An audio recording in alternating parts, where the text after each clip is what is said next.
नमस्कार दोस्तों, welcome to one day exam classes. देखिए, आपके रेलवे ग्रुप डी एग्जाम को देखते हुए हमने आपके लिए पिछले सालों के पेपर कराने स्टार्ट कर दिए हैं। आज हम आपको पिछले साल का रेलवे ग्रुप डी का मैथ का पूरा पेपर हल कराने जा रहे हैं। ये मैथ का हमारा 5वां वीडियो है। इसके पहले हमने आपको इसी प्रकार के मैथ के 4 वीडियो कराए हुए हैं, जिसे आप लोग प्ले स्टोर जा करके वहाँ पर से देख लीजिएगा।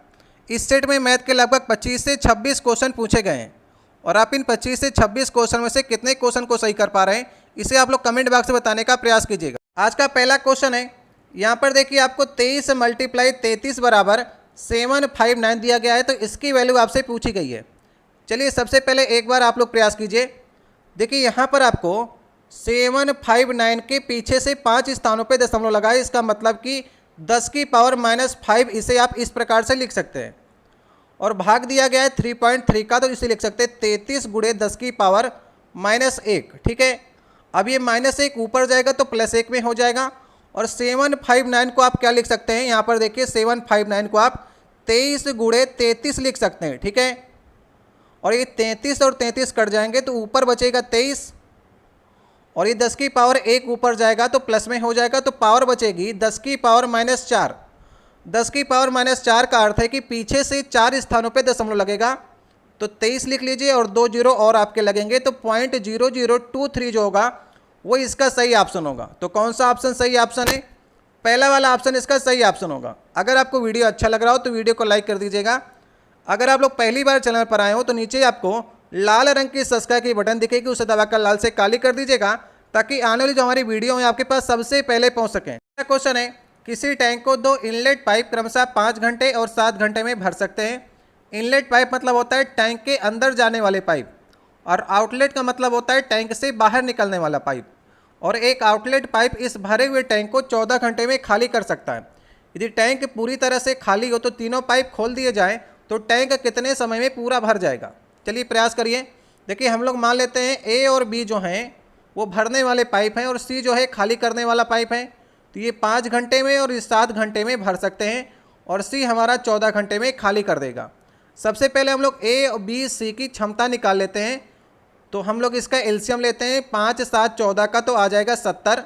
70 जो एलसीएम आया, ये हमने मान लिया कि टंकी की धारिता जो है, टंकी हमारी 70 लीटर की है, तो ए की क्षमता कितनी आ जाएगी? 14 आ जाएगी। 14 5 70। बी की कितनी आ जाएगी? 10 आ जाएगी। और सी की क्षमता कितनी आ जाएगी? 5 आ जाएगी। ठीक है, ए और बी जो हैं वो भरने वाले पाइप हैं, और 1 घंटे में ए जो है 14 भरता है और 1 घंटे में बी 10 भरता है, तो 1 घंटे में 24 भर जाएगा ए बी के द्वारा। और सी जो है खाली करेगा 1 घंटे में 5, तो जो 24 भरा होगा उसमें से 5 खाली कर देगा सी, तो 19 भरेगी टंकी 1 घंटे में, 19 लीटर भरेगी। और टंकी हमारी टोटल 70 लीटर की है, तो कितने घंटे में भरेगी? 70/19 घंटे में भर जाएगी। 70/19 को अगर आप लोग भाग करेंगे तो 3 सही 13/19 निकलेगा। तो कौन सा ऑप्शन सही होगा इसका? तीसरा वाला ऑप्शन सही ऑप्शन होगा। तीसरा क्वेश्चन है, एक व्यक्ति 3 लाख रुपए में एक ज़मीन को खरीदता है। वह इसका 25% हिस्सा 25% की हानि पर और 40% हिस्सा 25% के लाभ पर बेचता है। कुल 15% लाभ को अर्जित करने के लिए बाकी बचे हुए भूखंड को वह कितने रुपए में बेचना होगा? ठीक है, यहाँ पर देखिए 3 लाख की ज़मीन है और उसे 15% लाभ चाहिए, तो 3 लाख की ज़मीन को उसे 3,45,000 में बेचना होगा। 3,45,000 में बेचना होगा। ठीक है, तब उसे 15% लाभ होगा। देखिए पहला हिस्सा जो है 25% है, तो 3 लाख का 25% कितना आएगा? 75,000 आएगा। और 75,000 में उसे 25% की हानि हो रही है, तो अगर 75,000 में 25% की हानि हो जाएगी तो पहले वाला हिस्सा जो बचेगा वो 56,250 रुपये बचेगा। ठीक है, पहला वाला हिस्सा। दूसरा जो हिस्सा वो 40% है, तो 3 लाख का 40% होता है 1,20,000। ठीक है, 1,20,000 में 25% का लाभ हो रहा है, तो 1,20,000 का 25% का लाभ के साथ में ये 1.5 लाख का बनेगा जा करके। इन दोनों को जोड़ लीजिए, दोनों हिस्सों को जोड़ लीजिए। जोड़ेंगे तो देखिए कितना आ जाएगा? 2,06,250 आ जाएगा। 2,06,250 ये 2 हिस्से आ गए, और 15% का लाभ अर्जित करने के बाद 3,45,000 की ज़मीन बेचनी चाहिए उसे। तो बचा हुआ भूखंड कितने बेचेगा? तो 3,45,000 में से आप 2,06,250 को घटा दीजिए, तो कितना आ जाएगा जो बचा हुआ भूखंड है हमारा, ये आ जाएगा आपका 1,38,750 का, उसे जो बाकी बचा हुआ भूखंड है उसे बेचना होगा। तो सही ऑप्शन इसका कौन सा होगा, दूसरा ऑप्शन सही ऑप्शन होगा। चौथा क्वेश्चन है, मेदिनी अकेले पूरी दीवार को 16 दिनों में पेंट कर सकती है, जबकि यूकी इससे 3 गुना अधिक समय लेती है। ठीक है, यदि वो मिल करके काम करते हैं तो वो कितने दिनों में आधी दीवार को पेंट करेंगे। ठीक है, चलिए प्रयास करिए आप लोग। सिंपल सा क्वेश्चन है। देखिए यहाँ पर मेदिनी आपको दिया गया है और यूकी की क्षमता आपसे यहाँ पर से निकल आएगी। यूकी जो है 3 गुना अधिक समय लेती है, इसका मतलब कि मेदिनी जो है उसकी क्षमता ज़्यादा होगी। कितनी होगी, इसकी क्षमता अगर 3 होगी तो यूकी की क्षमता 1 होगी। ठीक है, क्षमता जो होती है दिनों की व्युत्क्रमानुपाती होती है, तो मेदिनी की क्षमता 3 होगी, यूकी की 1 होगी। मेदिनी जो है पूरी दीवार को 16 दिनों में पेंट कर सकती है और एक दिन की क्षमता उसकी 3 है, 16 दिनों में किसी दीवार को पेंट करती है, तो टोटल कार्य कितना हो गया, 16 48। ठीक है, मान लीजिए 48 मीटर कोई दीवार है, उसे पेंट करना है तो 16 दिनों में पेंट करती है, एक दिन की क्षमता 3 है, तो टोटल कार्य 48 आपको यहाँ से मिल गया। अब क्या कह रहा है, वो दोनों मिल करके काम करें। मिल करके काम करेंगे तो इन दोनों की क्षमताएं जुड़ जाएंगी। क्षमता हो गई 4 और काम है कितना 48, तो 4 से डिवाइड कर दीजिए। अब लेकिन कह रहा है कि आधी दीवार को पेंट करना है तो कितना समय लगेगा, तो 2 से और डिवाइड कर दीजिए, तो 4 दूनी 8 और 8 छंग 48, तो 6 दिनों में जो आधी दीवार है वो दोनों मिल करके पेंट कर देंगी। तो तीसरा वाला ऑप्शन सही ऑप्शन होगा। पांचवा क्वेश्चन है, यहाँ पर देखिए इसका आपको वर्गमूल निकालना है, मतलब ऐसे आप लिख करके वर्गमूल निकालना है। ठीक है, तो कोई 2 अंक की संख्या बनेगी और कैसे बनेगी, देखिए यहाँ पर 1 लिखा गया है, तो 1 कब आ सकता है, जब हमारे इकाई के स्थान पर या तो 1 हो या तो 9 हो। 9 ने 81 बनता है और 1 एकन्ना में 1 बनता है, तो इन दोनों में से कोई संख्या होगी। चारों ऑप्शन में आप देख रहे हैं यहाँ पर इकाई के अंक पर आपको 1 और 9 दिख रहा है, लेकिन अब 1 होगा कि ये 9 होगा, ये आगे वाले दोनों अंक आपके डिसाइड करेंगे। 82 किसके स्क्वायर के करीब है, तो 9 ने 81, यहाँ पर 9 होगा, ये तो डिसाइड हो गया। ठीक है, अब 9 के बाद में यहाँ पर 1 होगा कि 9 होगा इकाई के अंक पर, ये आपको डिसाइड करने के लिए 9 से 1 बड़ा 10 होता है और 10 से मल्टीपल कर दीजिए 9 का, 9 दहम का 90। ठीक है, अब 90 को देखिए 82 से ज़्यादा है कि कम है, अगर ज़्यादा हो, देखिए 82 से ज़्यादा है ना 90, तो छोटी वाली संख्या को ले लीजिए, तो 91 का ये वर्ग होगा। ठीक है, 91 का वर्ग होगा 82 81। अगर जो 90 है वो 82 से छोटा आ जाता तो हम लोग बड़ी वाली संख्या को लेते हैं। इस प्रकार से आप ट्रिक के माध्यम से भी वर्गमूल निकाल सकते हैं। छठवां क्वेश्चन है, एक वृत्त की परिधि उसके व्यास से 15 मीटर अधिक है, तो वृत्त की त्रिज्या आपको ज्ञात करनी है। थोड़ा सुधार करिएगा आप लोग, यहाँ पर जहाँ पर 15 मीटर लिखा गया इसकी जगह पर आप लोग 15 सेंटीमीटर कर लीजिएगा। ठीक है, तब आपको उत्तर प्राप्त होगा। वृत्त की परिधि क्या होती है, 2 पाई आर होती है, और 2 पाई आर जो है उसके व्यास से 15 मीटर अधिक है। व्यास होता है 2r और 15 मीटर अधिक है, तो इसको 15 बढ़ा देंगे तो दोनों बराबर हो जाएंगे। 2r को इधर साइड ले आएंगे लेफ्ट हैंड साइड में, तो 2r कॉमन आ जाएगा और पाई माइनस 1 बन जाएगा। ठीक है, बराबर 15 हो जाएगा।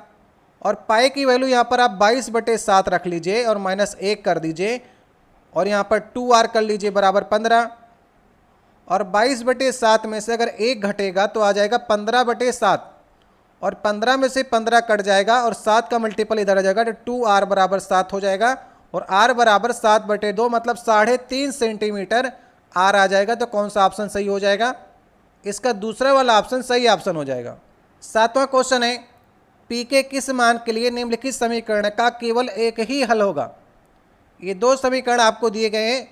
देखिए हल आपको कब प्राप्त होगा, मान लीजिए एक रेखा है और ये दोनों दूसरी रेखा, ये पहली रेखा ये दूसरी रेखा, जब दोनों प्रतिच्छेदित करेंगी तब जाकर कहीं इसका एक मूल आपको प्राप्त होगा।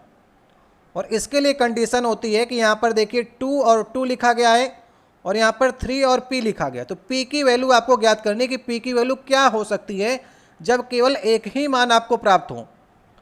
तो यहाँ पर हम लोग पहले वाले को 2 को मान लेते हैं a1 और दूसरे वाले 2 को मान लेते हैं a2। a1/a2 does not equal to b1/b2 के होना चाहिए। ठीक है, B1 किसको मान लीजिए, 3 को मान लीजिए, और B2 मान लीजिए, P को मान लीजिए, ठीक है। तो यहाँ पर A1/A2 does not equal to B1/B2 होगा, तभी ये रेखा जो है प्रतिच्छेदित करेगी, और प्रतिच्छेदित करेगी तो केवल एक ही मान आपको प्राप्त होगा। तो A1 की जगह पर 2 लिख दीजिए, और A2 की जगह पर भी इस समीकरण में 2 लिखा गया है, और यहाँ पर B1 की जगह पर 3 है, और B2 की जगह पर P है। तो अगर यहाँ पर देखिए 2 और 2 1 बनेगा, और 3 अगर 3 कर देंगे आप, तो ये दोनों इक्वल हो जाएंगे। लेकिन आपको इक्वल नहीं रखना है, मैंने आपको ऊपर कंडीशन बताई ना, अगर आपको एक मान प्राप्त करना है तो इसको डज नॉट इक्वल टू होना पड़ेगा। अगर आप P की जगह पर 3 रख देंगे तो इक्वल टू हो जाएगा। तो 3 के सिवा आप कुछ भी संख्या रखिए, लेकिन 3 मत रखिए। तो कौन सा ऑप्शन सही होगा, तीसरा वाला। P का मान जो है 3 के अतिरिक्त कोई भी संख्या रखेंगे तो आपको एक हल प्राप्त होगा। तो कौन सा ऑप्शन सही ऑप्शन होगा, तीसरा ऑप्शन सही ऑप्शन होगा। 8वां क्वेश्चन है, देखिए आपको 3 बिंदु दिए गए हैं, 3,5 -2,0 6,4। ये निर्देशक ज्यामिति का क्वेश्चन है। इसमें आपको त्रिभुज का क्षेत्रफल कितना होगा इसको ज्ञात करना है आपको। तो ऐसे क्वेश्चन को करने के लिए आप सबसे पहले पॉइंट को मान लीजिए, ये x1 है, ये y1 है, ये x2 है, ये y2 है, और ये x3 है, और ये y3 है। तो त्रिभुज के क्षेत्रफल का फार्मूला होता है 1/2 x1 y2 minus y3 plus x2 y3 minus y1 plus x3 y1 minus y2। ये फार्मूला होता है, आपने पढ़ा होगा। इसका याद करने का आसान सा फार्मूला ये है कि सबसे पहले यहाँ पर आप x1 रख लिए, यहाँ पर x2, यहाँ पर x3। अगर x1 रखेंगे तो 1 से ज़्यादा करिए 2 और 3 आ जाएंगे, x2 रखिए 2 से ज़्यादा करिए 3 और फिर 1, 3 से लौट करके फिर पीछे आना है। यहाँ पर आपने x3 रखा तो y में आप 3 से आगे बढ़ेंगे तो 1 आएगा, क्योंकि हमें 3 तक रखना है, तो 3 के बाद फिर से लौट कर आएगा 1 और 2 आ जाएगा, ठीक है। अब इस फार्मूले में अगर आप यहाँ पर x1 की जगह पर 3 रख दीजिए, और y2 कितना है 0 माइनस y3 कितना है 4, इस प्रकार से रखते चलिए। हमने आपको ऊपर मान कर बता ही दिया है, x2 की जगह पर -2 रखिए, और y3 की जगह पर आप 4 रख लीजिए, और y1 की जगह पर 5 है। x3 की जगह पर आप यहाँ पर 6 रख लीजिए, और y1 माइनस y2 है तो 5 माइनस 0 कर लीजिए। हल करेंगे आप तो यहाँ पर से आपको 20/2 मिलेगा, क्योंकि 1/2 लिखा हुआ है, तो 20/2, तो 20/2 बन जाएगा 10 वर्ग इकाई। तो इसका क्षेत्रफल निकल कर आएगा 10 वर्ग इकाई। 9वां क्वेश्चन है, यहाँ पर देखिए ध्यान दीजिएगा, ये तालिका आपको दी गई है। तालिका शायद आपको स्पष्ट न दिख रही हो, थोड़ा सी क्वालिटी को ऊपर से बढ़ा लीजिए आप लोग। यहाँ पर 2 वर्षों में सब्जियों के प्रति तिमाही आपको औसत मूल्य दिए गए, तो किस तिमाही में कीमत का अंतर सर्वाधिक था। चलिए अब करते हैं थोड़ा जूम आपको, और देखिए कि किसमें अंतर जो है, किस तिमाही में अंतर 2 वर्षों में आपको सबसे ज़्यादा लग रहा है। 36 से 40 हो गया तो 4 का अंतर है, 80 से 80 हुआ तो 0 का अंतर है, 65 से 40 हुआ तो इसमें कितने का अंतर होगा, 25 का अंतर है, और 43 से 40 में अंतर देखेंगे तो 3 का अंतर आया। तो सबसे ज़्यादा अंतर किस में आया, तीसरी तिमाही में आया, 25 आया ना। तो कौन सा ऑप्शन सही होगा, तिमाही नंबर 3, यही ऑप्शन आपका सही ऑप्शन। 10वां क्वेश्चन है, एक बाल्टी में आपको 2 तरल पदार्थ दिए गए हैं A और B, जिनका जो रेशियो आपको दिया गया है 7 और 5 का दिया गया है। यदि मिश्रण के 9 लीटर को 10 लीटर B के साथ में प्रतिस्थापित किया जाता है तो दोनों तरल पदार्थों का अनुपात 7 और 9 का हो जाता है। तो बाल्टी में A जो था वो कितने लीटर था, ये आपको ज्ञात करना है। अच्छा क्वेश्चन है, प्रयास करिए सबसे पहले एक बार आप लोग। अगर आपको समय ज़्यादा चाहिए हो तो वीडियो को रोक करके आप लोग प्रयास किया करिए। जब तक आप प्रयास नहीं करेंगे तो यहाँ पर आप देख लेंगे तो बाद में भूल जाएंगे, पहले प्रयास करेंगे तब आप लोग सीखेंगे। A और B आपको दिया गया है, पहले 7 और 5 दिया गया है, ठीक है। अब देखिए क्या कह रहा है, मिश्रण से ये 9 लीटर निकाल रहा है। AB के मिश्रण से अगर ये 9 लीटर निकालेगा तो मिश्रण के अनुपात में कोई भी डिफरेंस नहीं आएगा, ठीक है। मात्रा कम ज़्यादा हो जाएगी, लेकिन अनुपात जो रहेगा A और B का वो हर जगह सेम ही रहेगा। अब क्या कह रहा है, 9 लीटर मिश्रण को निकाल करके 10 लीटर ये B के तरल को डाल देता है, तब जाकर के 7 और 9 हो जाता है मिश्रण का रेशियो। तो देखिए इसने B को डाला है, ए में कोई भी परिवर्तन नहीं होगा, तो ए तो हमारा 7 पहले भी था, 7 अब भी है। अगर बराबर नहीं होता ये रेशियो तो हम ए को बराबर करते हैं, क्योंकि हमको ए को बराबर करना पड़ेगा, क्योंकि बी जो है तब हम बी को ही डाल रहे हैं। बी को डाला तो ये 5 से 9 हो गया, कितना यूनिट बढ़ा, 4 बढ़ा। और कितने लीटर डालने पर बढ़ा था, 10 लीटर हमने बी को डाला तो बी 5 की जगह पर 9 हो गया। तो 1 यूनिट बराबर कितना आ जाएगा, 10/4 के आ जाएगा। तो हम सबसे पहले ये निकाल लें कि अब जो है हमारा मिश्रण कितने लीटर का है। तो 1 यूनिट हमारा 10/4 के हैं, तो 9 7 16, टोटल हमारा 16 यूनिट है। तो यहाँ पर से 4 चौको 16, तो 40 लीटर आ गया। इस समय मिश्रण जो हमारा है वो 40 लीटर का है। हमें क्या निकालना है, पहले ए जो था वो कितने लीटर था। देखिए इन दोनों में डिफरेंस, पहले हमने 9 लीटर निकाला और 10 लीटर डाल दिया, तो 39 लीटर पहले रहा होगा। मिश्रण हमारा पहले 39 लीटर रहा होगा, ठीक है। प्रारंभ में 39 लीटर रहा होगा, अब 40 लीटर हो गया, क्योंकि आपने 9 निकाला था। 39 में से आप 9 निकालिए तो बचेगा 30, और 30 में फिर 10 लीटर डाल दीजिए, 40 हो जाएगी। तो पहले हमारा जो मिश्रण था वो 39 लीटर था, अभी 40 लीटर हो गया। तो हमें पहले का निकालना है ए कितने लीटर था। तो 39 का आप ए निकालेंगे, 7 और 5 का रेशियो है, तो 39 गुणे 7/7 5 12 कर दीजिए। तो यहाँ पर से आप 39 का 7/12 से ए निकल आएगा। यहाँ पर से आप यहाँ पर 3 का भाग करिए, 13 3 39 और 3 चौको 12, और 13 सतह 91/4 करेंगे। 91/4 कितना आ जाएगा, 22.75 आ जाएगा। तो ए कितना था पहले, 22.75 लीटर था, और जो बचेगा 39 में से वो भी रहा होगा। तो अच्छा क्वेश्चन था, समझने का प्रयास करिएगा। दूसरा ऑप्शन इसका सही ऑप्शन होगा। 11 नंबर क्वेश्चन है, मणि एक बैंक में 12,500 रुपये जमा करता है और 6 वर्ष में 15,500 रुपये हो जाता है, तो ब्याज की दर आपको ज्ञात करनी है। सारे क्वेश्चन को मैं आपको आराम आराम समझा कर रहा हूँ, समय कितना भी लगे, लेकिन आपको क्वेश्चन समझ में आना चाहिए। 12,500 रुपये था, अभी हो गया 15,500, मतलब कितना बढ़ा, 3,000 बढ़ा। और 3,000 कैसे बढ़ेगा, ब्याज के रूप में बढ़ेगा, तो ब्याज हमारा 3,000 रुपये आ गया। मूलधन हमारा कितना था, 12,500 रुपये था, 6 वर्षों के लिए हमने लगाया था। आर हमें निकालना है, आसानी से इसे आप कर सकते हैं। 2 जीरो से 2 जीरो कट जाएगा, यहाँ पर से 6 पंचे 30 हो जाएगा, 500 आ जाएगा, और 500/125 करेंगे तो 4% जो है वो इसका आंसर आ जाएगा। ठीक है, पहला ऑप्शन सही है। 12 नंबर क्वेश्चन है, 90 से 100 के बीच में जितनी भी आभाज्य संख्या है उनका योग आपको ज्ञात करना है। ठीक है, 90 से 100 के बीच में ढूंढिए, क्या 91 है आभाज्य संख्या, नहीं। 13 सतह 91 कट जाती है। 93 को देखिए, 93 9 3 12, तो 3 ही से कट जाएगी। 97 को देखिए, 97 हमारी आभाज्य संख्या होगी, और सिर्फ एक ही आभाज्य संख्या है, तो योग की तो कोई बात ही नहीं है, एक ही है, तो 97 को टिक कर दीजिए। बाकी इसके बीच में कोई अन्य संख्या अगर आती तो हम दोनों को जोड़ लेते हैं, लेकिन एक ही आ रही है तो 97 ही होगा।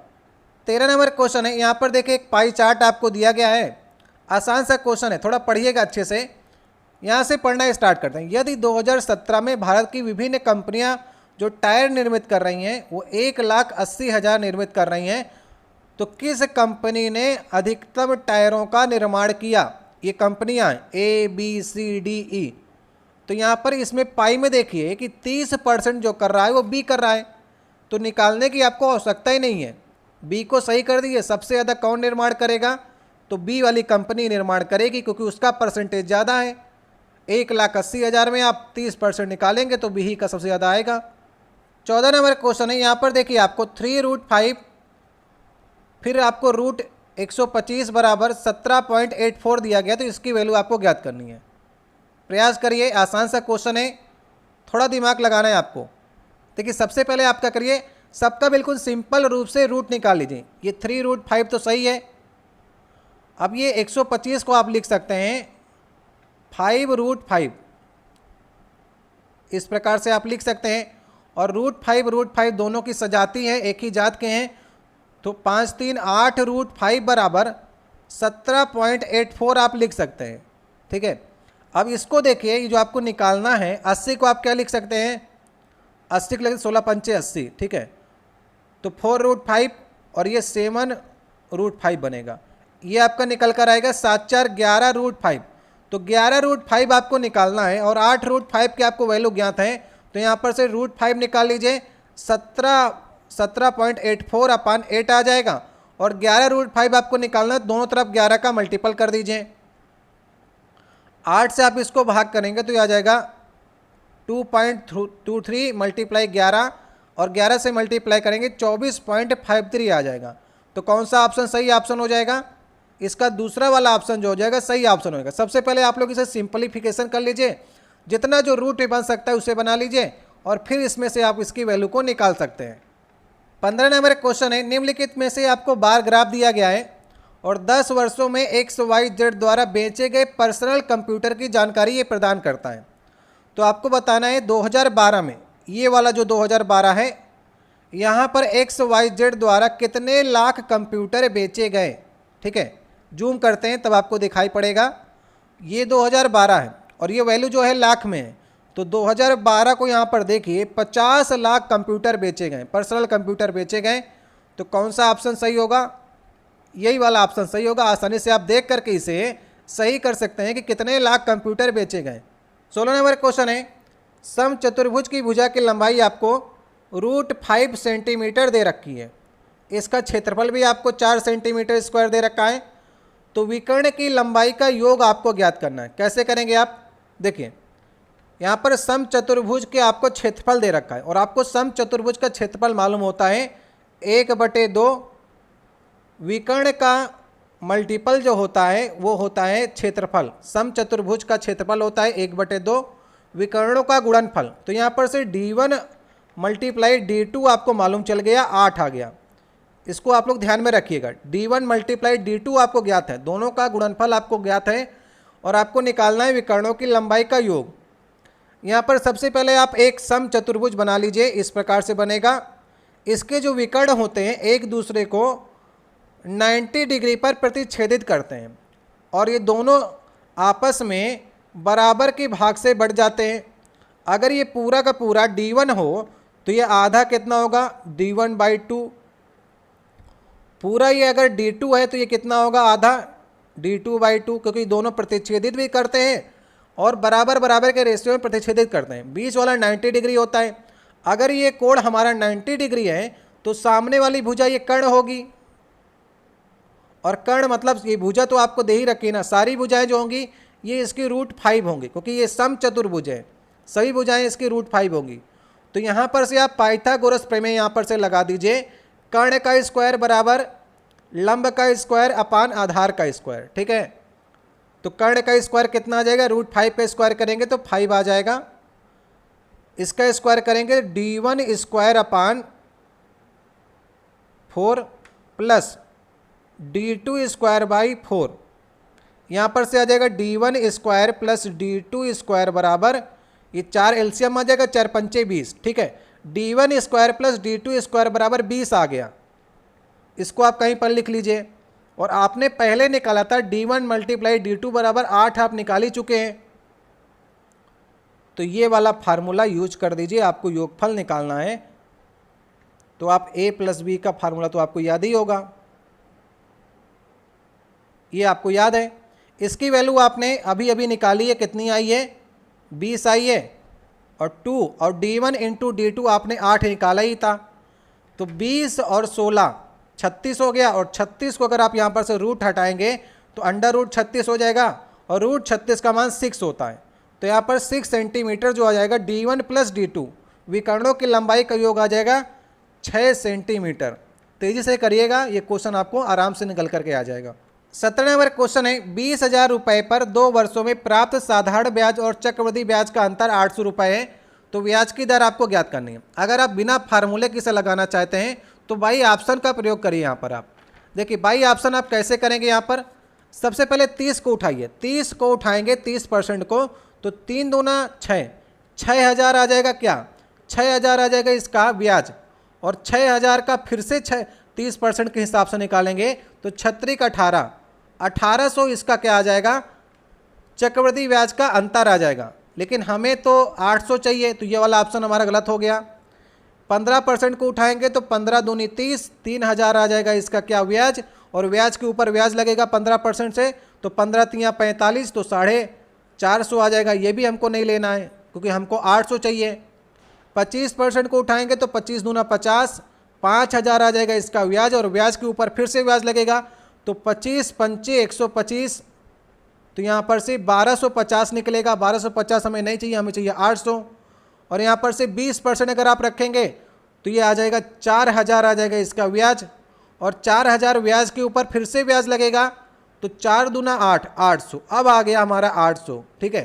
तो ये लास्ट वाला ऑप्शन जो होगा वो सही ऑप्शन होगा। इसमें ये हो गया कि लास्ट वाला ऑप्शन सही किया तो ऑप्शन से चेक करने पर थोड़ा समय ज़्यादा लगा। कुछ लोग क्या करते हैं, लास्ट से ऑप्शन को चेक करते हैं, जो लास्ट से चेक करेगा उसका जल्दी आ जाएगा।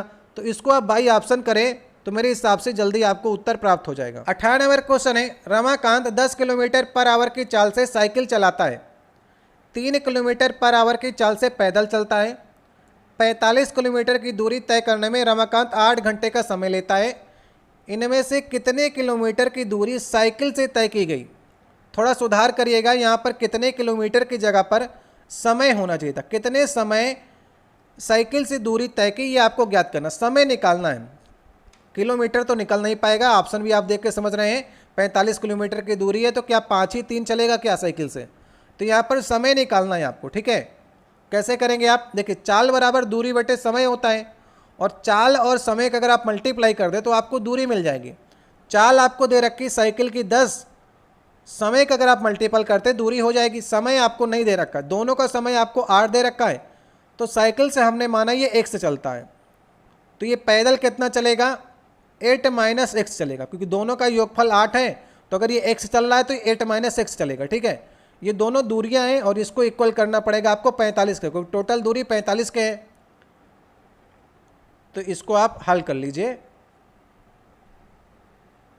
यहां पर से देखिए 7x बराबर 21 आ जाएगा, तो x बराबर 3 आ जाएगा, और x क्या था यहाँ पर? साइकिल द्वारा जो समय लग रहा है उसे हमने x माना था, तो 3 ही आपको निकालना है। यहाँ पर साइकिल द्वारा समय आपको निकालना है, तो x बराबर 3, मतलब कि 3 घंटे वो साइकिल से चला। अगर 3 घंटे साइकिल से चलेगा तो 30 किलोमीटर चलेगा, ठीक है। तो 30 किलोमीटर होना चाहिए था ऑप्शन में, जो कि नहीं रखा गया। इसका मतलब कि आपसे समय पूछा गया है। 19 नंबर क्वेश्चन है, आप एक घनाकार बॉक्स के आकार को बढ़ाना चाहते हैं। इसके लिए आप क्या कर रहे हैं, उनकी जो बीमाएँ हैं, उनकी जो लंबाई, चौड़ाई और ऊंचाई है, उनको मूल आकार से आधा और ज़्यादा बढ़ाते हैं। तो आकार जो बॉक्स का बढ़ जाने के बाद निम्नलिखित में से कौन सा कथन आपको आयतन के संबंध में सही लग रहा है? चलिए प्रयास करिए करने का। सरल क्वेश्चन है। जैसे पहले आपकी लंबाई, चौड़ाई और ऊंचाई LBS थी, पहले जो आयतन था उनका LBS था। अब नेक्स्ट देखिए क्या कह रहा है, लंबाई को उसने आधा और बढ़ा दिया, मतलब पहले L थी, अभी आधा और बढ़ा दीजिए, L/2 और बढ़ा दीजिए, तो नई लंबाई 3/2 L हो जाएगी, और चौड़ाई 3/2 B हो जाएगी, और ऊंचाई 3/2 H हो जाएगी। तो नए वाले का आयतन कितना होगा? तीनों का मल्टीप्लाई कर दीजिए, नए वाले का आयतन आ जाएगा 9 त्रिक 27 बटे 3 त्रिक 2 दूनी 4 दूनी 8 LBH। तो नए वाले का जो आयतन आ गया वो 27 बटे 8 LBH आ गया। पूरा पहले वाले का आयतन जो था पुराने वाले का वो LBH था। इसमें क्या कह रहा है, यह मूल बॉक्स के आयतन का कितना परसेंट है? परसेंट अगर आपको निकालना है तो ऊपर रख दीजिए इसको, और नीचे रख दीजिए पुराने वाले आयतन को, मल्टीप्लाई 100 कर दीजिए। तो यहाँ पर से LBH कट गया, 2700 बटे 8 हो जाएगा, और 2700 बटे 8 कितना होता है? 337.5 आएगा।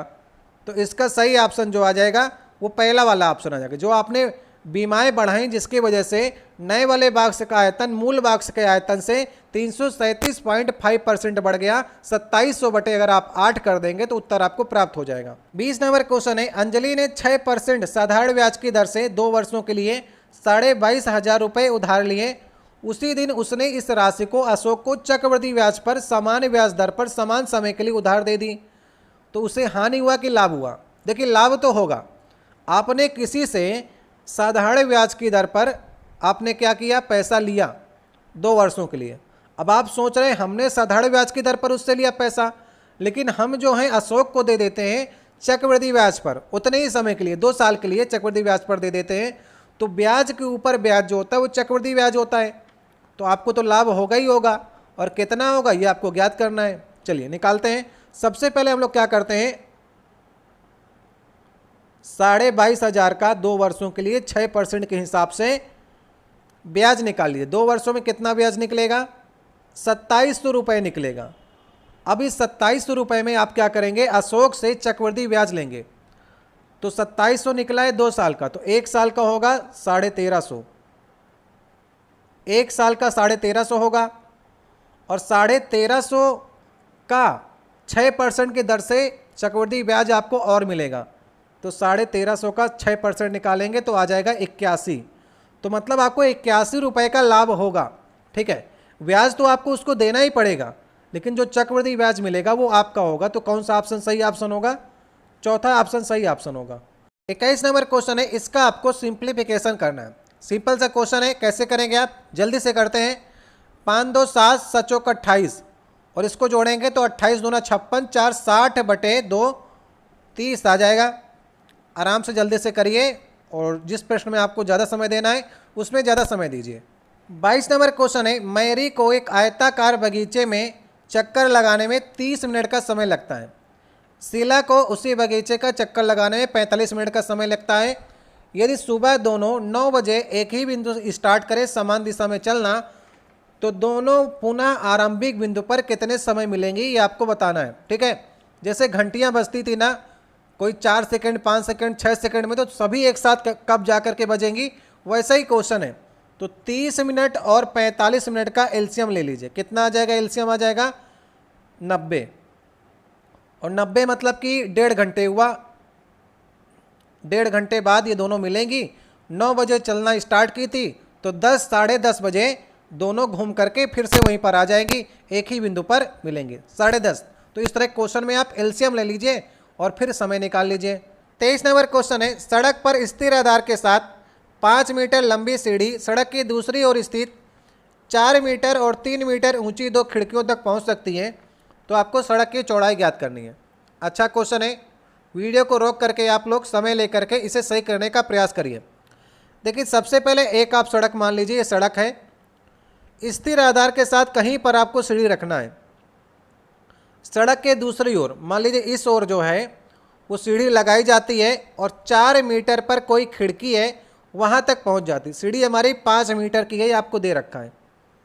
दूसरी तरफ यहाँ पर आप क्या करेंगे, अगर इस तरफ सीढ़ी लगाई जाए तो ये 3 मीटर तक पहुँचती है। 3 मीटर ऊंची जो खिड़की वहाँ तक पहुँचती है। सीढ़ी हमारी 5 मीटर की है और ये दोनों 90 डिग्री के होंगे। तो ये इस पूरी सड़क की आपको चौड़ाई ज्ञात करनी है। पहले इस वाले त्रिभुज में पाइथागोरस लगा दीजिए, इस त्रिभुज में लगा दीजिए, तो इसमें आपको दोनों को जोड़ लेंगे तो आ जाएगा। यहाँ पर देखिए अगर कर्ण 5 है तो ये 4 है तो ये 3 निकलेगा, ये 5 है ये 3 है तो ये 4 निकलेगा। इधर वाली 3 होगी, इधर वाली 4 होगी, दोनों को जोड़ दीजिए, 4 3 7, तो सड़क की चौड़ाई आपको मालूम चल जाएगी 7 मीटर। कौन सा ऑप्शन सही ऑप्शन होगा, तीसरा वाला ऑप्शन सही ऑप्शन होगा। 24 नंबर क्वेश्चन है, किशन ने एक निश्चित गति से 96 किलोमीटर की दूरी साइकिल से तय की। यदि वह प्रति घंटा 4 किलोमीटर धीमे साइकिल चलाता तो गंतव्य स्थान पर पहुंचने में उसे 2 घंटा अतिरिक्त समय लगता। किलोमीटर पर घंटा की वह गति आपको निकालनी है जिस पर किशन ने वास्तविक रूप से साइकिल चलाई थी। चलिए सबसे पहले एक बार आप लोग प्रयास करिए। देखिए यहाँ पर आपको दूरी दे रखी है 96 किलोमीटर। अगर दूरी में आप चाल से डिवाइड करते तो समय निकल आता है। अगर चाल कम हो गई है तो समय ज़्यादा लगेगा। पहले मान लीजिए हमने वास्तविक चाल उसकी x थी, अभी 4 किलोमीटर पर आवर की गति से उसकी चाल कम हो गई है, समय ज़्यादा लगेगा। पहले चाल हमने मान ली x, इन दोनों का समय का डिफरेंस आ रहा है, क्या कह रहा है 2 घंटे ज़्यादा लगा। ठीक है, अब इसे बाई ऑप्शन से कर लीजिए। x की जगह पर इन 4 ऑप्शन में से कोई रखिए और डिवाइड करके देखिए क्या 2 आ रहा है। अगर यहाँ पर आप 16 रखते हैं तो 16 में से 4 जाएंगे, 12 8 96, और यहाँ पर 16 रखेंगे, 16 छक्का 96, 8 में से 6 जाएंगे, 2 आ जाएगा। तो तीसरे ऑप्शन को आप सही कर सकते हैं बाई ऑप्शन से। ठीक है, बाई ऑप्शन से आसानी से आ जाएगा, नहीं तो आपको समीकरण बना करके x की वैल्यू निकालनी पड़ेगी। 25 नंबर क्वेश्चन है, आज का लास्ट क्वेश्चन होगा। संख्याएं यहाँ आपको दी गई हैं 108, 135, 162, उनका लासा p है, तो p/4 का मान आपको निकालना है। आसान सा क्वेश्चन है। इन सबका लासा आप भाग विषय निकाल सकते हैं या फिर गुणनखंड विषय निकाल सकते हैं। दोनों विषय निकाल लीजिए, जिससे भी आपको आ जाए। लासा निकल कर आएगा 1620। इसे तो आप आसानी से निकाल सकते हैं ना, 1620 बटे आपको 4 कर देना है। 4 करेंगे तो 4 चौक 16 और 4 पंचे 20, तो 405 जो आ जाएगा वो इसकी वैल्यू आ जाएगी। ठीक है, तो यहाँ तक हमारे ये 25 क्वेश्चन मैथ के कंप्लीट हो जाते हैं। हमने आपके लिए 2 क्वेश्चन छोड़े, उनको आप लोग करने का प्रयास करिए। ये देखिए आपके लिए क्वेश्चन है, घड़ी में मिनट की सुई 1 घंटे में कितना मिनट आगे बढ़ती है। ये 4 ऑप्शन आपको दिए गए। चलिए, जिसको भी आता हो कमेंट बॉक्स में बताने का प्रयास करिएगा। मैंने 25 क्वेश्चन आपको कराए हैं और ये 2 क्वेश्चन मैं आपके लिए छोड़े जा रहा हूँ। आसान क्वेश्चन है, कठिन नहीं है। आज सारे लोग इस क्वेश्चन को कर सकते हैं। घड़ी को देखिएगा और बताइएगा कि 1 घंटे में मिनट वाली सुई जो है वो घंटे वाली सुई से कितना मिनट आगे बढ़ती है। ये 4 ऑप्शन आपको दिए गए। ये पहला क्वेश्चन था आज का हमारा। ये देखिए दूसरा क्वेश्चन एक और आपके लिए छोड़े जा रहे हैं। सोमवार को सीमा के पास 15 पेंसिलें थी। उसका भाई मंगलवार को उसे 5 पेंसिलें देता है, बुधवार को उसे 3 पेंसिलें लेता है, उसे बृहस्पतिवार को अपने एक दोस्त से 7 पेंसिलें मिलते हैं। यदि उसका भाई शुक्रवार को उसे 5 पेंसिलें और देता है तो शनिवार को उसके पास कितने पेंसिलें होंगी।